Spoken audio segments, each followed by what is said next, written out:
All right, guys. Well, we might get a couple more add-ins here, but we'll just start jumping in. So my hope, well, first of all, I'm excited to see you guys, and thanks for making a point to be here today. We're kind of looking at going forward, continuing to, and I want your input on this too, and maybe we'll spend some time in the next launch team meeting, but actually gathering some feedback on what we'd want to accomplish in these launch team meetings. Because there's a few things on my mind, and one is it'd still be great to make sure we're taking care of the things we need to, like catching up, community, and then even more specifically some of the logistics around planning for the next service. But also, as we start having these services and start doing more things finally, hopefully we start adding to our numbers a bit. And so we want to create a space where they would still feel really able and welcome to come join our launch team meetings on these in-between weeks as well. And so for today, what it's going to be is we're going to spend the first little bit kind of catching up on specifically looking back at last weekend. Our holidays are for mission weekend. And then after that, I'm going to spend a little time just kind of in kind of teaching or vision, whatever we want to call that. And then we're gonna more or less end it where we're gonna break into our ministry teams that we're gonna be involved in during the preview service next weekend. And so then we'll kind of wrap things up officially at the end. But to get us started, I wanted to, so one of the things that's really important about our vision, our mission here at Converge Community is making sure that we're staying really outwardly focused. One of the mistakes often that churches will make when they're first starting is they spend a lot of time thinking about worship services, and they basically do a really good job of attracting people from other churches. And while I don't want to ever displace intentionally people from other churches, we're okay with people who might be between churches or maybe have walked away from the church for several years. And our preview services have the potential of hopefully reaching them, connecting with them. But most likely, they're not going to connect with kind of that unchurched group. And so one of the things that's really important is what we have to continue to focus on our activities as a church, as a community that engage those unchurched folk. And so that's why we're doing these holidays are for mission, or just specifically these missional weekends, to make sure we're staying focused on reaching out, connecting with others. And as you guys know, I think, and I believe actually pretty strongly, that one of the best ways to do that is connecting with kind of those first tier of people in our life, the ones we're interacting with pretty regularly, our neighbors, our coworkers, our family members, our friends that are unchurched or dechurched. And so the way that we are going to have some kind of impact on them for the gospel is just continued influence, but deepening those relationships where they trust you enough to actually listen to you, ask you questions, or come to you when maybe things aren't going so hot. And so that's why we keep putting that energy on these weekends. But one of the things about that is if we're not actually checking in with each other, seeing how it's going, it's easy for that not to happen. It's easy for it to just become a weekend off from church. And I don't want it to be that at all. I also don't want to sound like Big Brother here and trying to police you guys into loving people for Jesus. But I do think it's important that we have some accountability around this. So one of the reasons in our 3-week rotation that we specifically put the launch team meetings after the missional weekend is so that we can spend some time just sharing, reflecting on what happened the previous weekend. And so I'm actually going to break you up into groups of, 2, and I'm going to have you guys kind of share what were some of the conversations that you had, what were some of the things you tried, and maybe some of those successes or failures in doing that. And so I'm going to break you up literally into groups of 2, and then give you probably about 7 or 8 minutes to talk that through. And I want somebody to kind of write it down, and I want at least one person writing it down to kind of communicate with the group what happened last weekend. And the purpose of that is, of course, accountability, but more so encouragement. So we're hearing some of the cool things that are happening. So we know this important part of our DNA as a church is actually happening, and we're encouraged by that. So just to clarify then, when you're getting into your group of 2, which could be 4, 6 people, because it's just going to be 2 of our families. 2 of our windows. Yeah, 2 of our windows. Then share what you guys did and have one person in that big group write down everyone's. And then that person will share when we all come back together. You got it? I know I'm going to end up needing that. Hey guys, how'd it go? You already in. Do you have enough time? All right. All right. Well, I don't know if anybody wants to start out, but I'd say just go for it.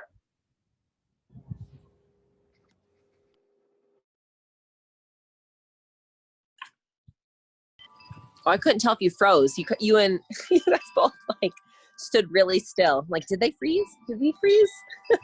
I'll go first. Hey, so it's Andy and Cherie and Silas over here.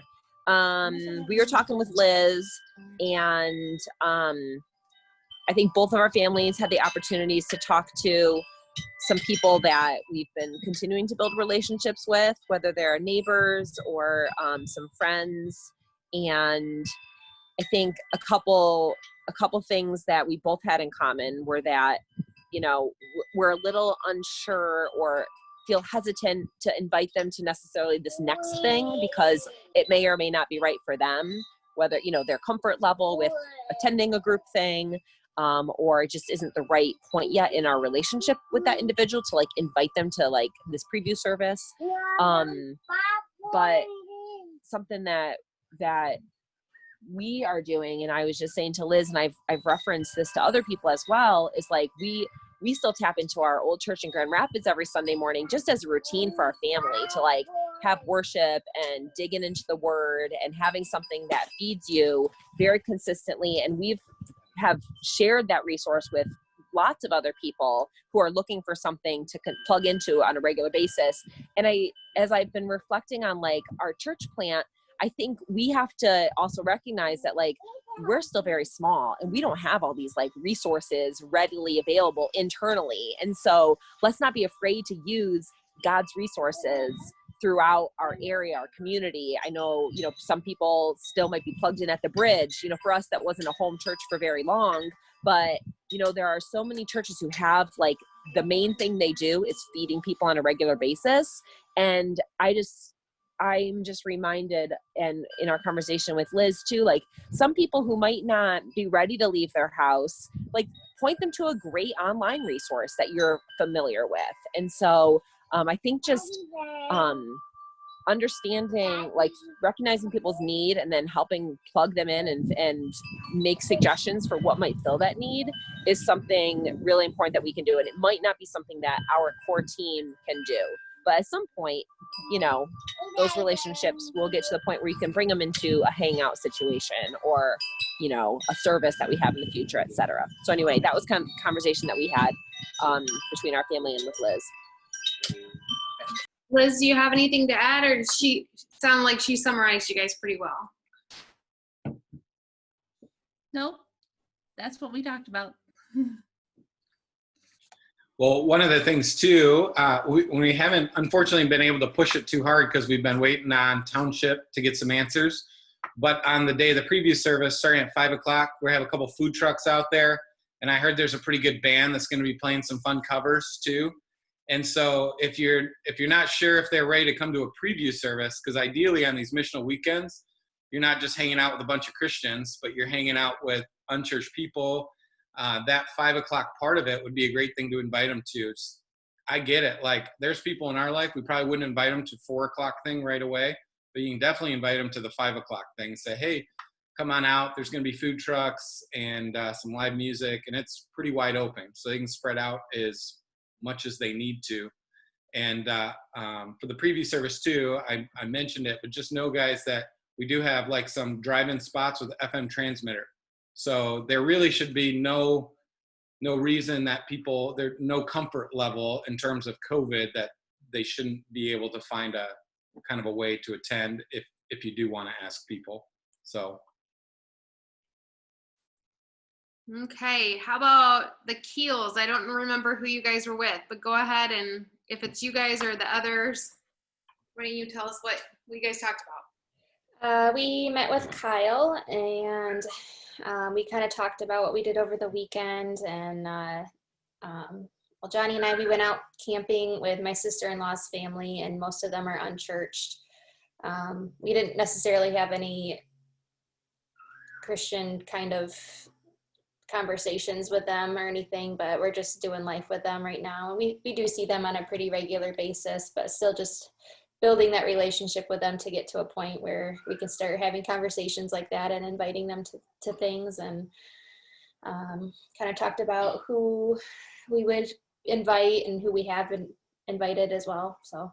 And I talked to one of the guys I worked with a while back. I know he hasn't been to church in a long time, maybe since he was a boy. And we had talked maybe a week or so ago, or 2 weeks ago, or a week, I think it was a week ago, about church. And anyway, I invited him to the service, and he was appreciative. And you could tell it was like a genuine, oh, I appreciate that. At least like he liked that I was thinking of him, I think. And so he's to that point. And so anyway, I think even if he doesn't come, I think it was a good thing that I invited him. Right. I think so. I don't know. That's about what we talked about. Yeah. Kyle, anything you want to add? Not really. No, I actually spent the long weekend pretty much working on the house, unfortunately. I had my buddy over who I haven't really seen in a while, and he's kind of church, not really. So, I mean, we talked a little bit, but nothing too out of the ordinary, I guess. That sounds like a good opportunity anyways. Those, I mean, we found sometimes those house projects are the best chance to get people over and just keeping your hands busy and being able to talk. So that's awesome. Yeah, exactly. Yeah, and again, reminding guys that some of the best ways to do this well, because it just takes a lot of time, is just inviting people into that stuff you're already doing, not trying to add 400 things more to the calendar. But that's a good example, Kyle, of just, I'm doing this, and let's see if somebody can come over and join me. And obviously there's a benefit when somebody joins you, helping with your house too. But Okay, what about you, Michelle? Who are you paired up with, and what do you guys talk about? I was paired up with the Underlindies, and we spent a few minutes catching up on how virtual school was going for Mallory. So that was what John and I did last week, is we helped make little bags for the virtual Portage teachers who are struggling with technology and having 40 students that they need to take care of and teach via computer, which sounds horrible. So we've been praying for them. And then they said that Chris last weekend helped a friend drive a boat from the UP to St. Joe. And it's someone they've been talking to, and just kind of like, he's unchurched. But he said there was not really any evangelism, like no deep conversations, but I think sometimes actions speak louder than words. And they were saying, I don't know who else would have dropped everything and spent 2 days driving a boat from the UP to St. Joe. So, so that's what we talked about. It's awesome. Chris, are you willing to show people your war wounds?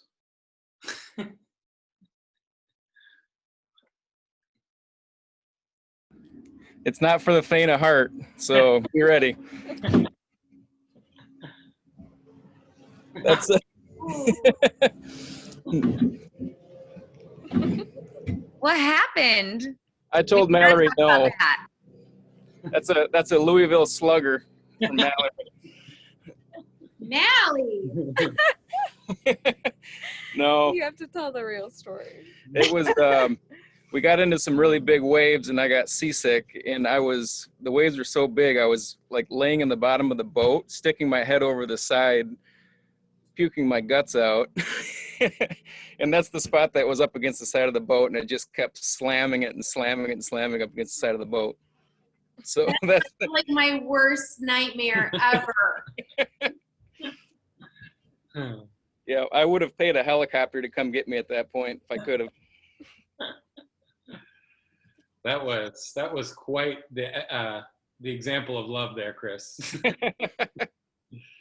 Sorry for the PG-13. Mitch asked for it though. It wasn't my idea. I did. I like it. Just gotta learn not to listen to him. Okay, how about you, the Furrows? Who are you with, and what did you talk about? You want to go? No, Okay. go for it. We were with Sarah, Chad, and Josh was there in spirit as well, even though he's in Alaska.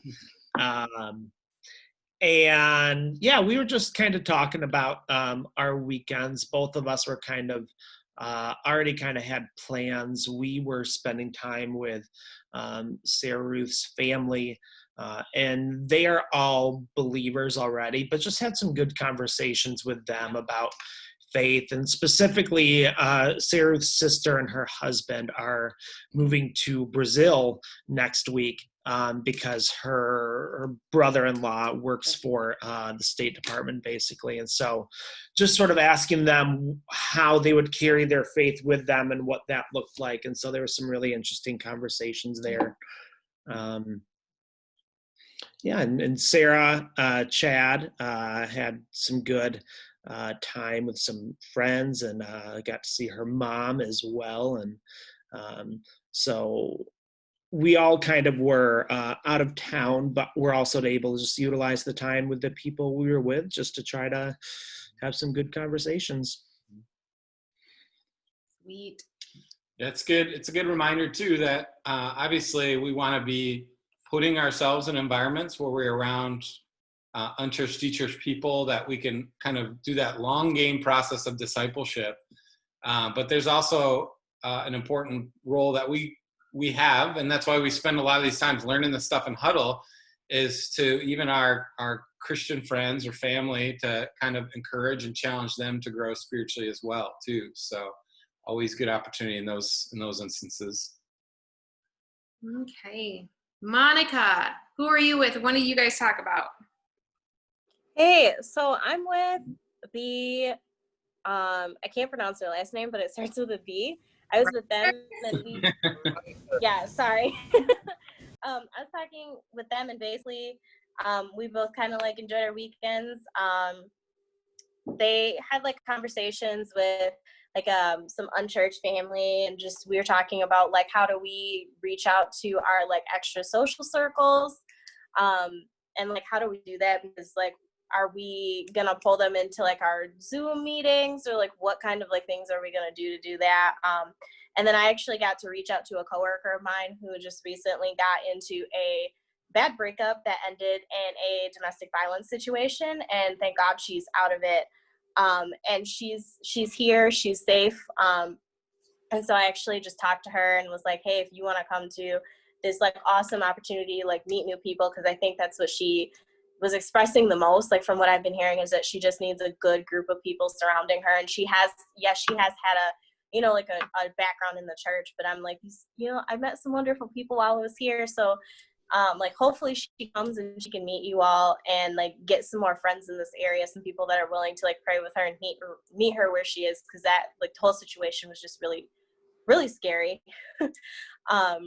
So I got a chance to talk to her, and today actually I got to talk to another coworker. We went to Costco and we got some like goodies at Costco and just kind of like talked to her, like, and we got to have like a deep conversation about like healing processes and like that kind of thing, because we like didn't know that we've been through like similar like situations with like home life and like surrounding just like the whole like emotional abuse thing. Like we went through like similar things. So I got to talk to her, and like hopefully it'll like develop a deeper friendship, and then eventually I can be like, hey, do you feel like checking out, you know, like this awesome group of people like for this church that I'm like going to? So like I've started the conversations, but yeah, it's pretty much all we talked about. That's great. It's great. Awesome. Chad, anything else to add to that? Or Rachel? No, it was two different families that we invited for Sunday. I think one's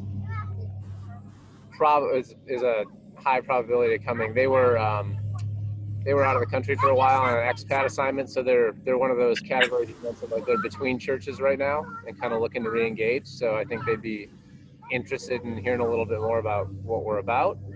And then the other family that we've been ministering to a little bit, they're unchurched currently, but you know they've got a lot of questions, and it's just kind of what Monica was saying is like, I don't know what the current situation, like what's the progression of inviting people in. Like we don't have a regular cadence of worship right now, and so like it'd be weird for them to come to this meeting. It's like, so you know, it's just like what's the on-ramp. exactly right. So we also, you know, have talked like it's not necessarily a huddle, but so we can get into that later after everyone shares, or Mitch, you know, offline. But that's just kind of where we're happy to share, but then it's like, so if someone's ready to take the next step, not ready to come to Sunday morning or Sunday afternoon worship, like that's kind of where like, well, how do we, because a lot of people aren't expanding their social circles right now. Right. You know what I mean? So No, that's a good question. That's kind of what I was getting at in the beginning too, of do we need to rethink what the launch team meetings do or look like, or how we spend this time entirely? Because I would want this to be a place where you can invite people into. I think the nature of the beast is people just are nervous to jump into anything where they see a bunch of faces that they don't know and they assume everybody else knows each other. So that's always a challenge. And part of this is really the hard work of the discipleship. Much of the discipleship being done happens long before they ever step foot in church. And we don't really see it. We don't really know about it. You are the only one who knows about it. And so that's part of this, is just to be able to share that and encourage each other, say, hey, I've had this conversation. I think they're getting close. That's really cool. But I agree with those regular routines. And that's why rethinking what do these launch teams maybe meetings need to look like or be. And then we do at least have every 3 weeks from now on these preview services that we can count on through January, which will be good as well. So. All right.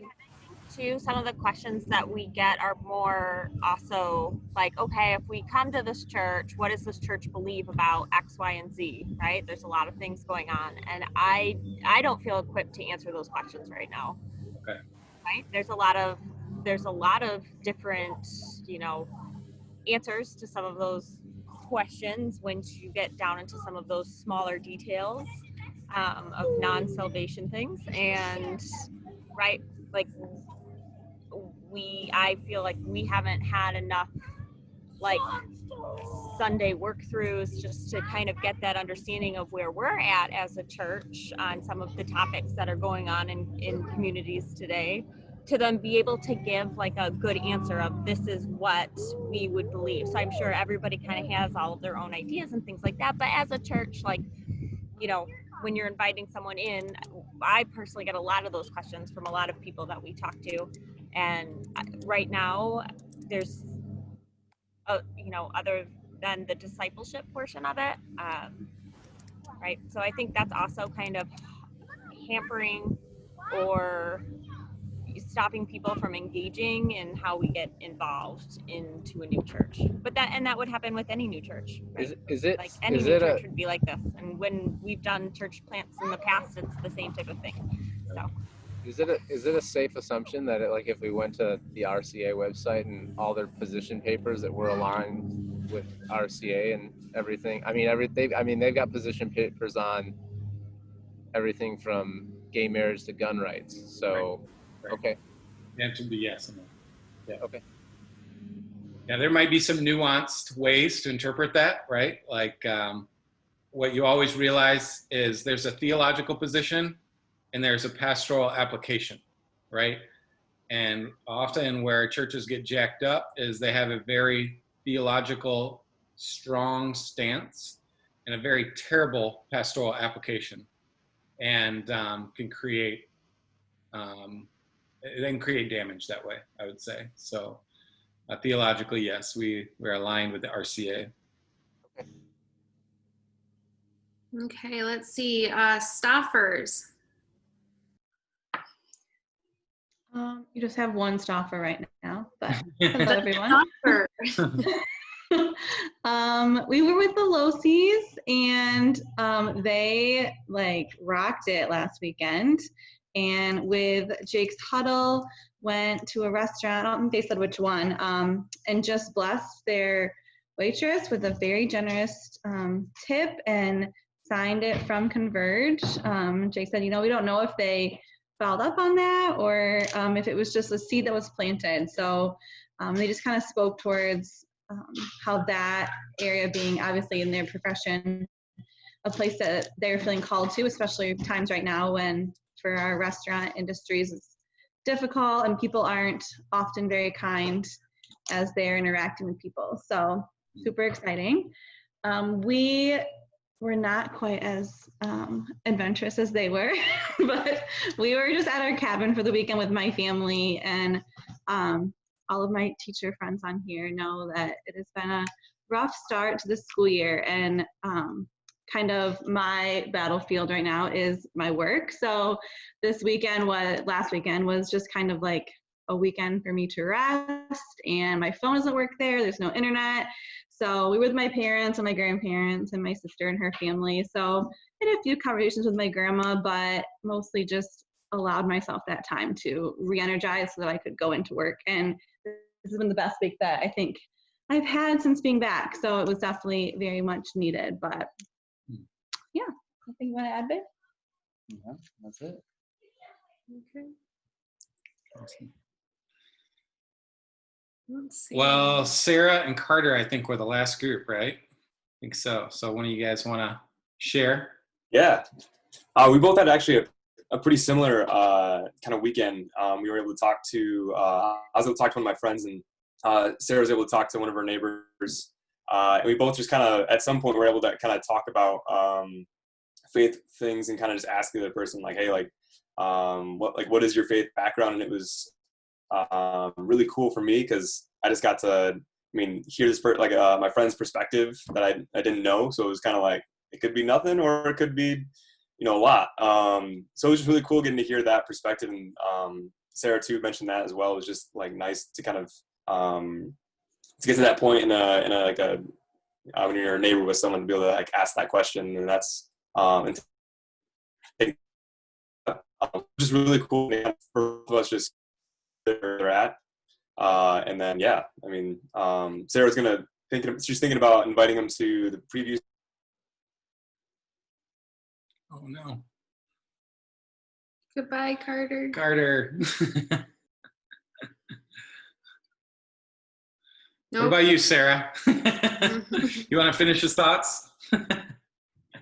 Talked about something that some other people mentioned too, but just not sure if this is the right time to make that invitation or not. So Mitch already kind of spoke to that about the 5 o'clock time being more of a social time too. Yeah. And I'm excited when we break out to be able to talk about kid stuff too. So I feel like I could to the neighbor that's a parent and be able to explain a little bit about what that would look like to help maybe make them feel a little bit more comfortable, because the family that I talked to, they're Catholic. But she had shared with me recently that she doesn't really know that what she believes is the same as the church that she goes to, and she just grew up in that faith and felt like that's what they were supposed to do. So I'm really excited that that door has been open for us. But also they haven't been going to church since the shutdown because they just haven't been comfortable with that. So I want to be able to speak to, here's what it would be like to be able to make them feel comfortable to come. Yeah, that's great. It's great.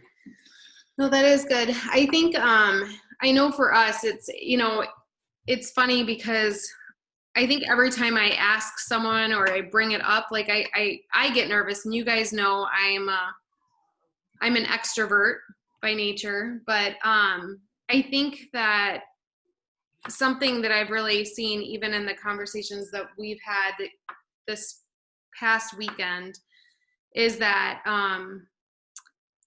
just putting it out there, even if we have a tendency, we can either judge where we think someone's at, or we can just go for it and rely on the Holy Spirit to let it be interpreted by that person however it is that that person needs it to be. And I think that one thing I've learned is I have to put myself and put those types of things out there. And most of the time it's up to God. It's not my words. It's not my judgment on whether I think that person's ready or not. Because a lot of times, I mean, I know a lot of people would have said, Mackenzie, you're the very last person we ever thought would come to Christ. And so people were terrified of talking to me about it, but it was the one thing that I needed. And it was the one thing that I had this huge hole in me. And so sometimes I think that we make a quick judgment on whether we think someone's ready for something.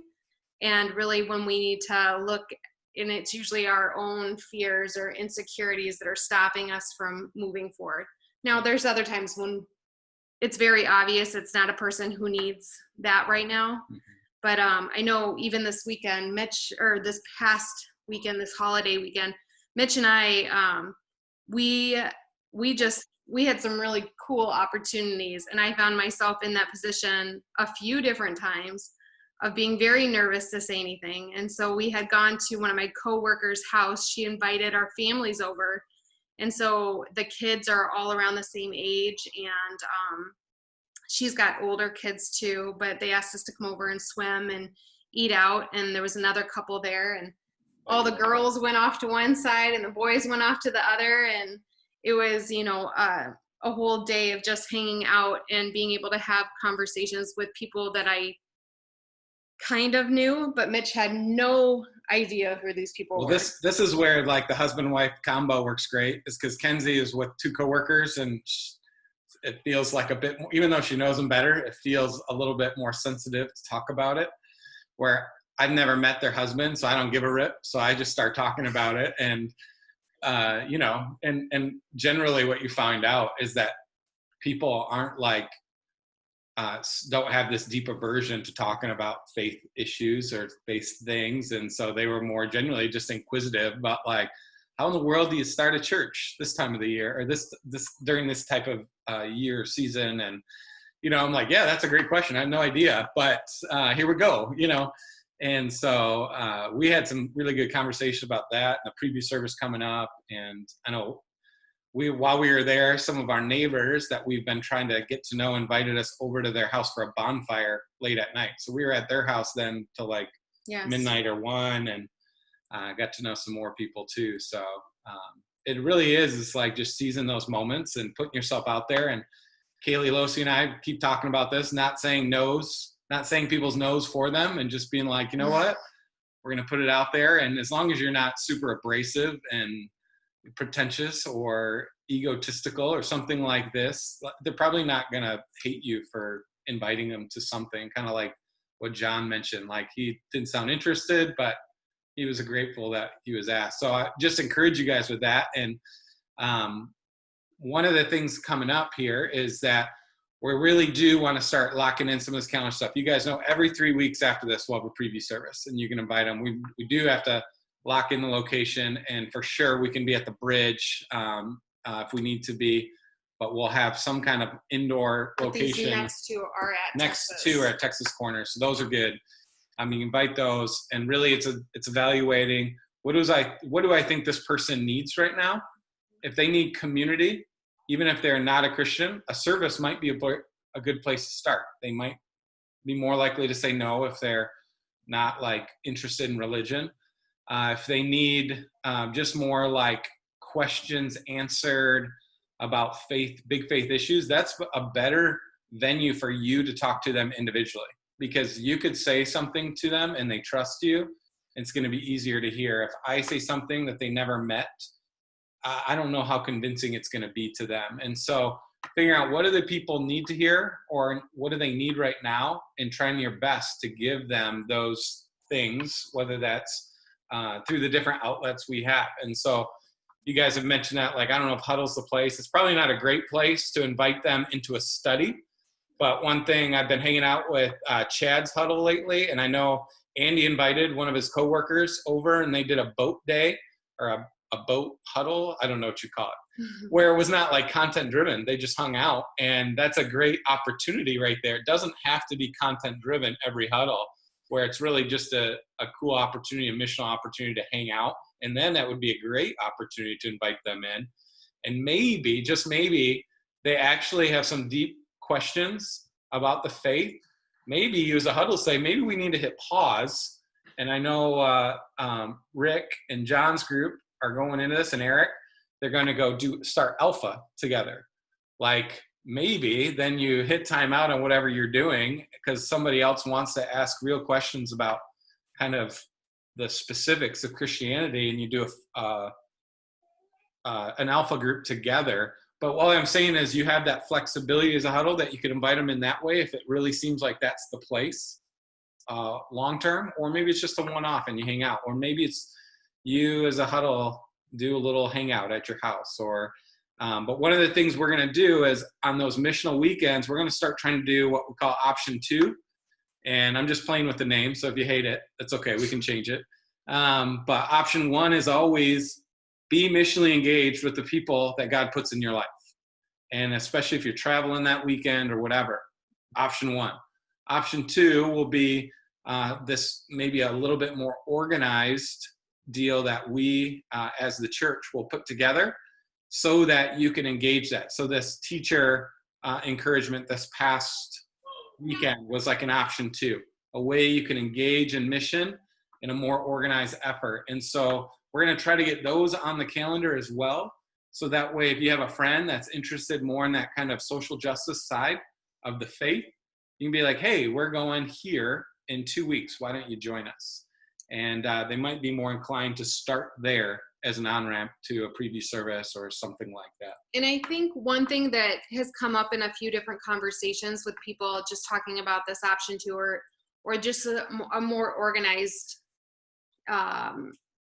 moment in time for us to go and do something missionally together is that we don't ever want it to be disconnected from potential relationships and follow-up. So for example, the reason that we're like, hey, like, let's do this smaller group of Portage teachers. There's multiple of us in this church that are connected to that community and can continually follow up and keep building those relationships. Or like if we wanted to go one-off and go to the gospel mission, like Matt's connected there. And so he's going to have that opportunity to continually foster that relationship and then bring more of us into that.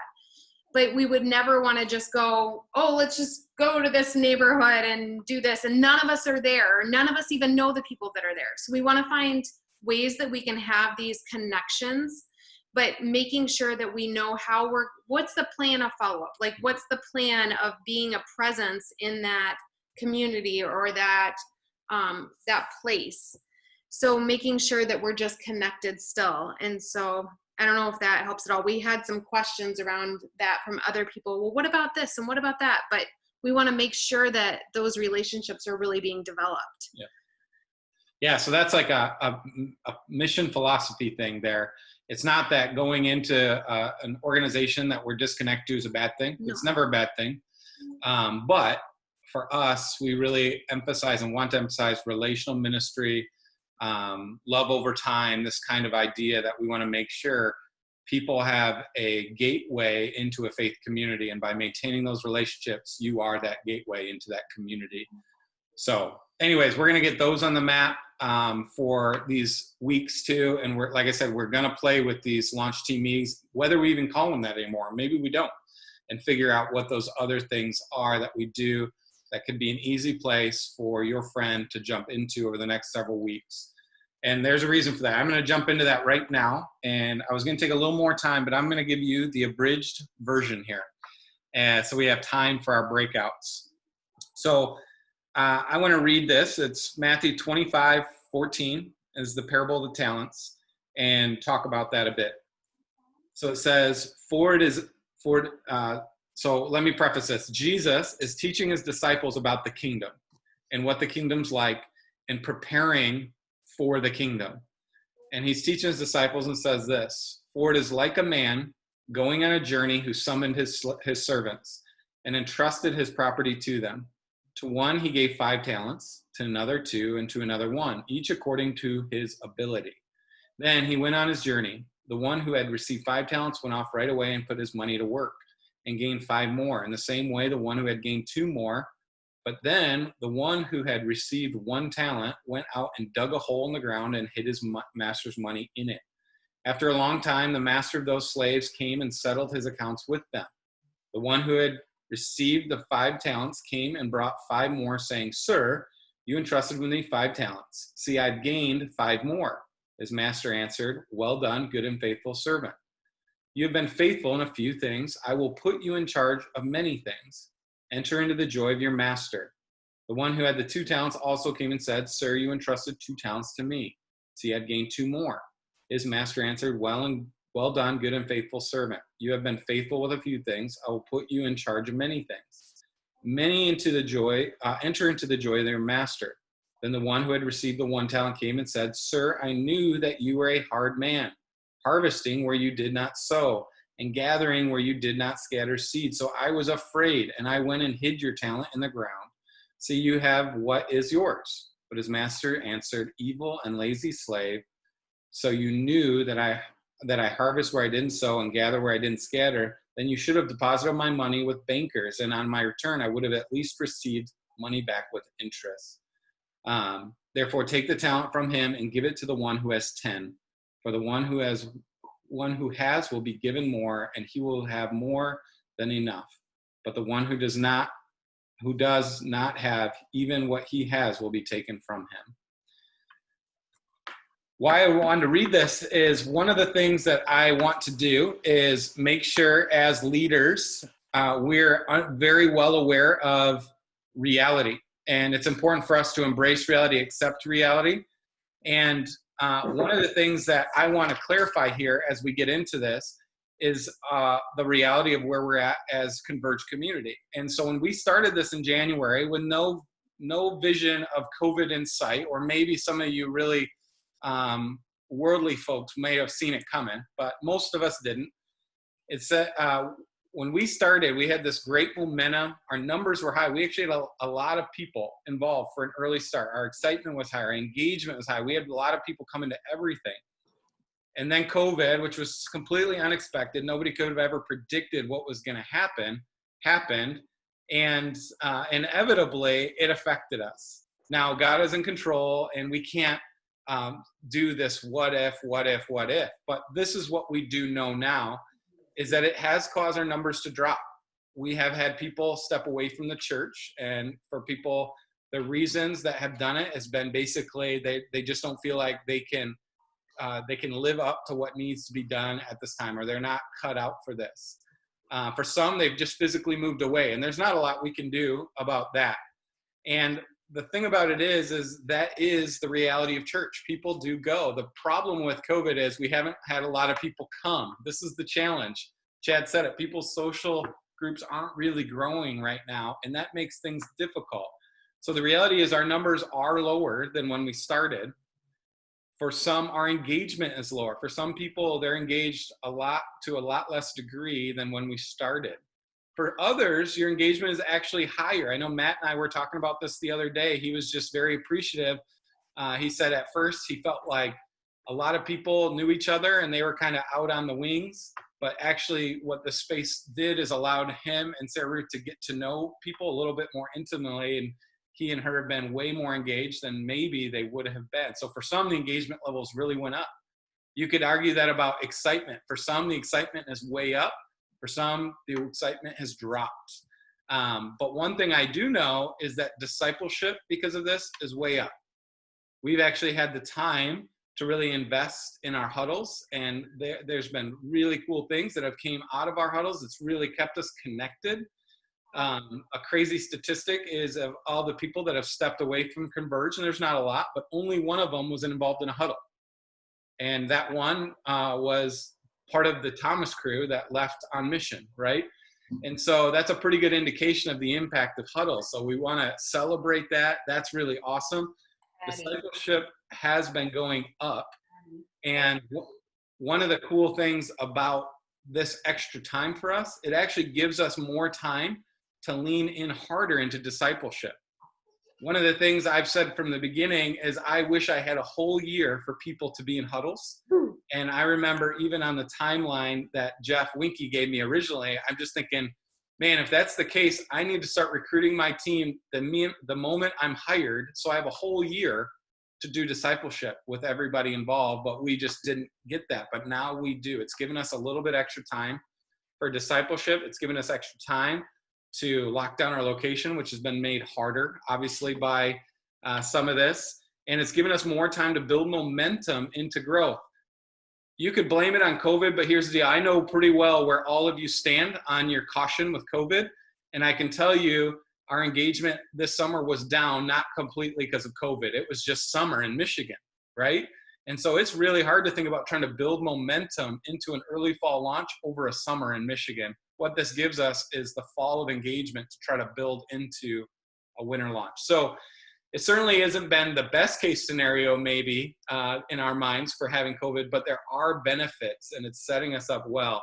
And what I want to say is, this is bringing back the parable of the talents, is God has given us everything we need to grow, to multiply. He's given us everything. He's not shorting us. And that's an important part of that parable, is he didn't short anybody. He said he gave to these servants according to their ability. He's given us everything we need according to our ability to multiply and double in growth, I believe. And so what I want you to hear is encouragement that God didn't create this team and then just leave us out to die. And one of the things that would be a very, very big mistake for us is to do what that one with one talent did and bury it in the dirt and think we just need to get in a holding pattern here. We need to make sure we just take care of what we have.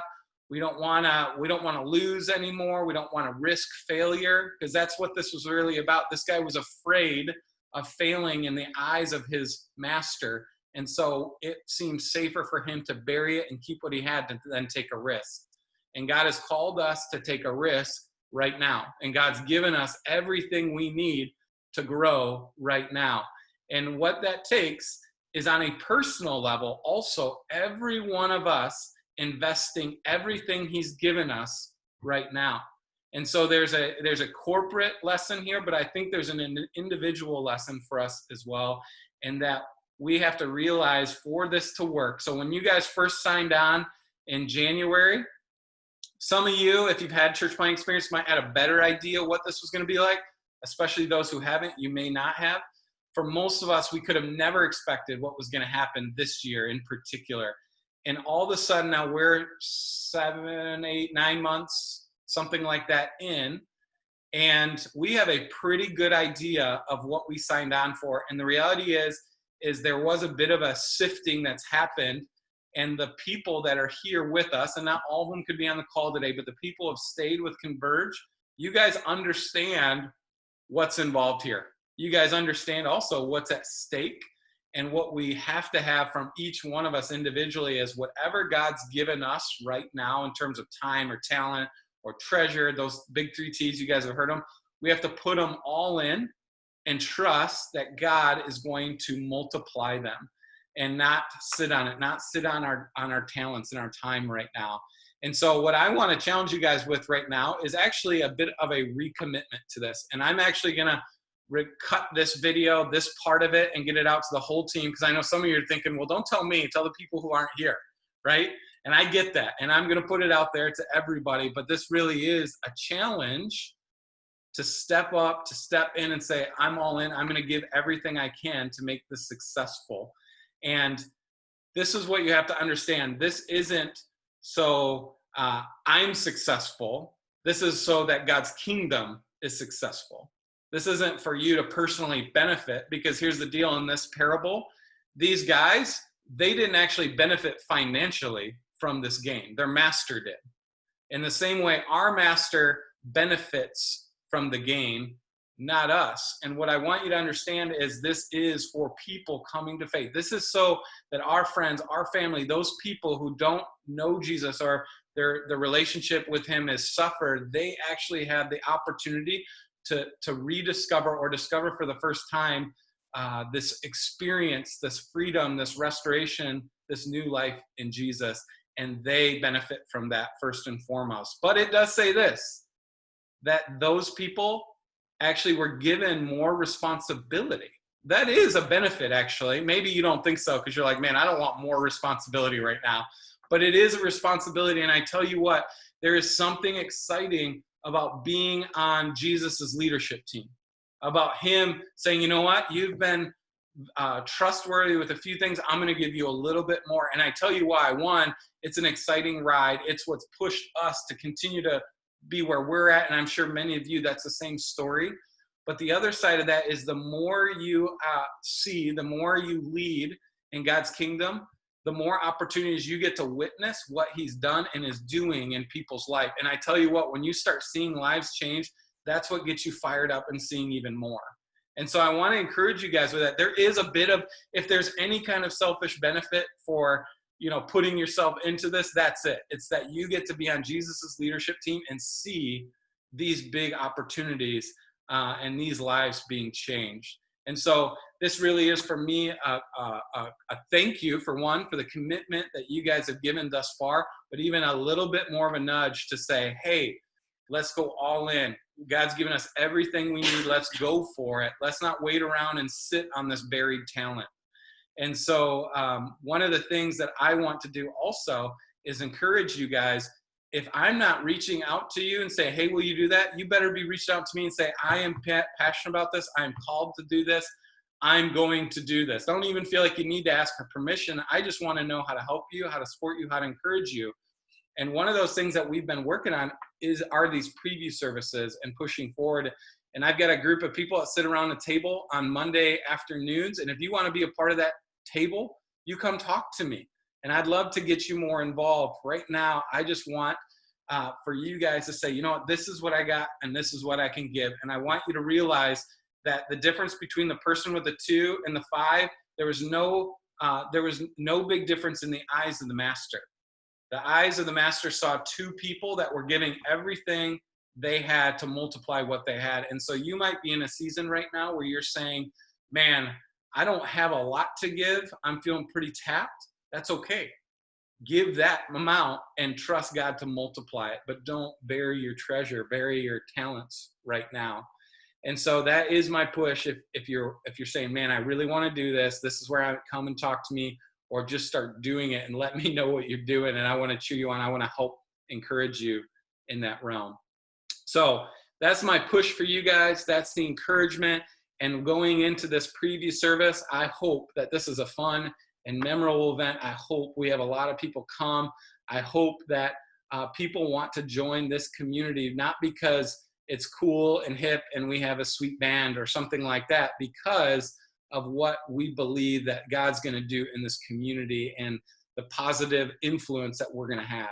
And so that would be my hope. And I want to take now, we're already pushing it, so about 20 minutes here for us to break into these teams. And a lot of this planning, like I said, has been done. And so a lot of this is to get you guys up to speed. A lot of this is to do some last minute brainstorming. And so you have the who, you know, the where and the what's for next weekend. But I'm going to break you guys into these groups. And what I want you to do is spend a little time praying. So maybe you can get through the details and that's okay. Spend a little time praying together for this upcoming service and what's ahead. So Mitch, before you break them into groups, and maybe even Kaylee Losi might be able to help, or Furrows or Sarah or Carter. What are some of the big things that are going to be happening on these preview services? And I know Mitch has emailed them out and you can read them, but I feel like people might need to hear some of these so that they can get excited and go tell their friends. Like, how are we going to make sure everybody's comfortable social distancing? Anybody want to answer that one? Because we have that kind of figured out. So I just feel like we need some of these things to be said out loud so that people hear them and feel comfortable. No one. Okay, Mitch, you're answering. Go. I'll say it. So there's literally an option for everyone. And so you guys know our friend Tori. Many of you know her. I think she's going to come, and she's going to stay in her car, and she's going to listen via FM, our FM transmitter. And none of you are allowed to go up and try to breathe on her. Okay? Right. She's been hiding away for 6 months now, and we want to care for her well. But what I use her as an example because I want you to know there is a place for anybody with their comfort level. We will have some kids ministry. It will be socially distanced. The volunteers will be wearing masks. But you don't have to do that. We're going to have some fun packets for those who want to keep their kids with them. We have lawn seats that are extra distance. We have pavilion seating that will still be 6 feet. It's open air, but kind of group clusters of who you came with and that sort of thing. And so then we're going to have a message, and we're going to have worship, and we're going to have. And John Keel's going to share his story. Yes. Yep. And then after that, there's going to be food trucks, and there's going to be music, and there's going to be socially distanced fun if you want to stay socially distanced. Right. So there's going to be prizes. And prizes. We're giving away Very stuff. good prizes. So not necessarily for all of us, but for our friends that we're bringing. So this is, and I've already heard parts of Mitch's message. This is the perfect opportunity for you to invite anyone. Right. Okay. This preview service is for you to invite anyone that you get so much as a little tiny nudge from God that you're like, oh, maybe I should mention it. Yes. Mention it. That is your, that's what you need to be doing. Please, please, please, please, please. Just push in, okay? Get past your nervousness, push in, and invite people. Sorry. Sounds good. Okay. Kenzie's getting intense. Look out, guys. All right, so we're gonna break into these groups. They're gonna give you a bit of an overview. I know who you are. I think everybody in here, I know where you land, and so I'll put you in those. I don't know if there's any groups in here that would have to be split at this point. So I think we're good to go. And so I'm going to land you in there for about 20 minutes. Like I said, just kind of talk through what's going to happen. Your leaders know what's going on. And then we're going to come back with just about 5 minutes, and I'll kind of wrap things up, pray, and we'll be done for the evening. So here we go. And I'm going to, all right, guys. Well, hopefully that was productive, and hopefully you got most of your questions answered. Just know that your leaders are going to touch base with you guys in the next couple days to finalize some of that. But again, thank you for your commitment to this, making this all happen. It really will be quite a cooperative effort here, but it's going to be awesome. It's going to be fun. And I kind of want to just close up with just a few things coming up here. First of all, not next weekend, that's preview service. The weekend after is going to be a weekend. We're not going to be meeting officially together. So put that on your calendar. I'm trying to work out an option 2, like I said, where we have something for people to go to that might try that. And then after that, we're going to have launch team meeting, preview service again. That one's at Texas Corners. We're still working on a temporary location, and we're still very much working on a permanent location. And we've been talking to realtors and pursuing some leads and stuff like that. So it is happening. If you're really passionate about some of that building stuff and want to be a part of that process, come talk to me, because it's a lot to think through that right now and try to get these balls moving. Yeah, I think that's it. What I wanted to do is for the previous service, we're going to have kind of all these different start times depending on what team you're on. And most of them, unless you're early, like with the band, most of them will start right around 2 o'clock. So you have a little bit of time to prep. And then at 3, we're going to do a team prayer together for anybody who's there for 20, 30 minutes, so that by 3:30, everything's calm. We're ready to go. We're ready to greet people. And we're ready to be going at 4 o'clock for our start. It's going to be try to be a 1-hour tight meeting. I'm going to try to keep my message 20 minutes tight. And we're going to have a lot of stuff going on. But one of the things I want to tell you is if you are planning on physically bringing friends with you, I would rather you physically bring your friends than feel like you need to be there at 3 to pray.